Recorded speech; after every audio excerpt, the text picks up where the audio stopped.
This is our final video in our TimeWise framework, and it's called The Great Invitation. And what we're talking about here is the highest level invitation that our time presents to us. Each of the different arenas presents a different invitation to take agency. But this is about the macro invitation. When I first created the Monk Manual, part of what was leading up to it was a lot of research into various realms of psychological thought, studying some of the best practices around how to think about time, and then also these different ancient traditions, with monasticism being one very large one. But something that was really formative for me was the psychology of human flourishing. This comes out of positive psychology. The basic premise of positive psychology is often when we think about psychology, we're thinking about how do you deal with maybe negative experiences of psychology or problematic areas, things like depression or anxiety or maybe even larger things like schizophrenia or a more negative approach. And positive psychology is not so much about the negative symptoms that people might want to get relief from, but rather what is it that really leads to human flourishing? So if you're looking at a spectrum, let's not look at the things that we're trying to work against, but rather what are the things that we're trying to work towards?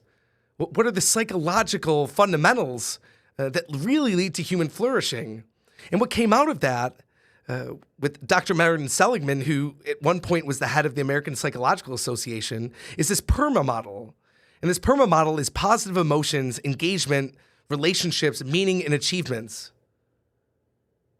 Now, what this was, it was a research-backed, statistically validated study into the core components that lead to a sense of human flourishing. And why monks specifically hit me like a lightning rod as I was encountering these things was because what I saw in the system of monasticism, in the way that they ordered and related to their time, was a system that seemed to be very much directed towards these 5 areas.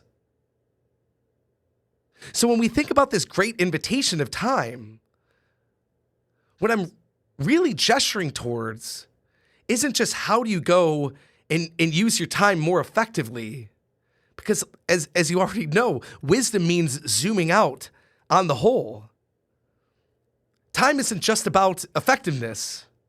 I think at the end of all of our lives, when we'll look back, the ruler stick that we're going to judge our time by is not just how effective we were or just how efficient we were, but rather whether we had integrity to realizing the potential that was already in us. And if when we look back at our life, we can honestly say, I was there, and I engaged, and I showed up. Now, you've likely heard Monk Manual, right? And from a distance, that can sound like it's about, oh, we're going to go and help you be just like monks, which it's not. This isn't about mirroring the form of monks. It's about something much deeper.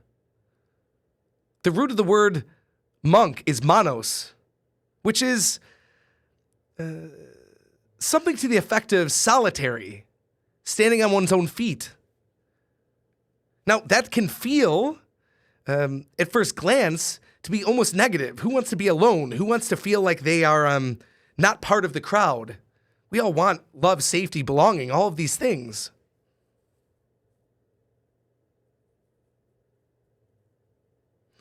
What monos is not about being separate just for the sake of being separate.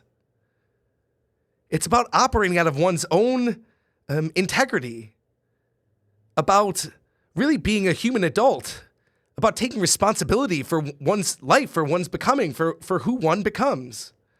And in that sense, we really are becoming these monks in the world, as it were, because we are becoming individuals.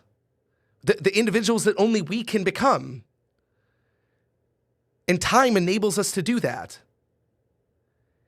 And time also enables us to not just do that in a theoretical sense, but to do that through the actual work of our hands. Manual comes from the word manus, which comes from the word hand. It's the work of our hands. It's the craft of our life. It's doing the actual thing. If you're someone who's found yourself doing a lot of frenetic doing, but feeling disconnected from self, this monos principle might be very, very helpful for you. If you're someone on the other end of the spectrum who feels like you have all the peace in the world, or you feel very much like you've got the being part down, but maybe are leaned out of life. Maybe rather than an attack stance, you've taken on a bit more of an avoidance stance. It's helpful to remember that our life happens in reality as we apply ourselves to our lives. This manus quality, this doing quality, again, it's always the being and the doing together. And when we respond to this invitation, what we ultimately end up moving towards is not more widgets, but rather a potent life. Our own unique potent life. We move towards the fulfillment of our own design, of our own composition, of our own rootedness in the circumstances of our life. Because upon final reflection, we're not going to be looking back on our lives thinking, I just wish I was more efficient. We're going to be looking back and we're going to be thinking, did I really show up?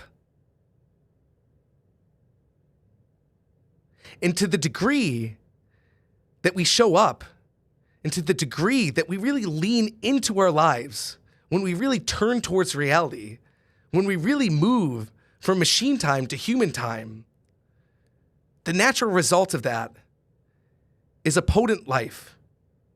And not just any potent life, but a very specific potent life. Your own specific potent life.